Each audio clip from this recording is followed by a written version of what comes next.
17-ാം ദിവസം പ്രാർത്ഥന. പരിശുദ്ധ കന്യകാമറിയത്തിന്റെ വിമല ഹൃദയമേ, അങ്ങയുടെ ഹിതത്തിന് വിരുദ്ധമായി ഞാൻ ഒരിക്കലും പ്രവർത്തിക്കാതിരിക്കുവാൻ എന്നെ സഹായിക്കണമേ. അമ്മയുടെ മഹത്വത്തിന്റെ ആഗമനത്തിനായി നിറവിളക്കുമായി ഞാൻ കാത്തിരിക്കട്ടെ.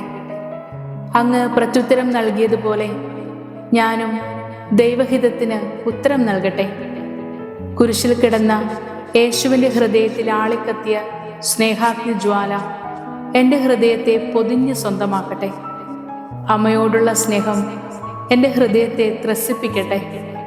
എൻ്റെ എല്ലാ പ്രാർത്ഥനകളും അമ്മയുടെ മധ്യസ്ഥതയിലൂടെ ഞാൻ സമർപ്പിക്കുന്നു. പ്രതിഷ്ഠാജപം.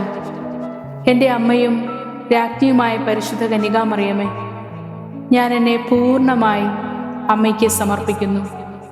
വിശിഷ്യ എൻ്റെ കണ്ണുകളും കാതുകളും എൻ്റെ നാവും ഹൃദയവും അമ്മയുടെ സംരക്ഷണത്തിന് സമർപ്പിക്കുന്നു. ഇന്നു മുതൽ അമ്മ എൻ്റെ സ്വന്തമാണ്. ഞാൻ അമ്മയുടെയും. എന്നെ കാത്തു സൂക്ഷിക്കണമേ. ആമേൻ.